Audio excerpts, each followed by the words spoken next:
Brahim Diaz a incarné la principale menace offensive du Maroc. Son impact se traduit dans les statistiques.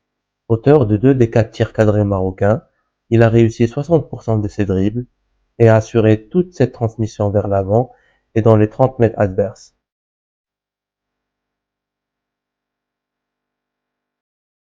Une prestation XXL symbolisée par son action qui amène le penalty. Elle met en lumière l'intelligence des déplacements du Madrilène, qui n'a pas hésité à s'intercaler entre les lignes avant de demander le ballon dans le half space.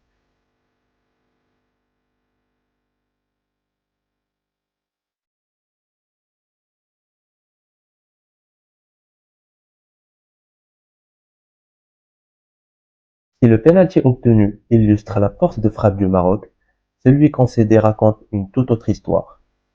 Cette action est symptomatique du manque d'agressivité des Marocains sur le porteur du ballon. Déjà, il faut savoir que la faute de Jawad El Yamer est intervenue au terme d'une séquence de possession malienne de près d'1 minute. Tout au long de cette période, les Marocains ont eu l'occasion de casser le rythme ou de récupérer le cuir à plusieurs reprises, mais ils ont perdu tout leur duel. Il est vrai que la défense était mal protégée du fait de la position très haute de Neil El Ainaoui, laissant Sofiane Amrabat bien trop esselé devant la charnière. Mais cela n'explique pas l'attitude de Azdine Ounahi et Ayoub El Kadi, qui se sont fait éliminer facilement par Abdoulaye Diaby, et encore moins comment ce dernier a pu s'avancer autant, balle au pied, jusqu'aux abords de la surface sans être inquiété.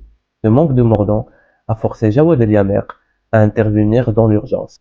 Son tacle irréfléchi sur Lassine Sinayoko n'est que la conséquence d'un déficit collectif en termes d'agressivité tout au long de cette séquence.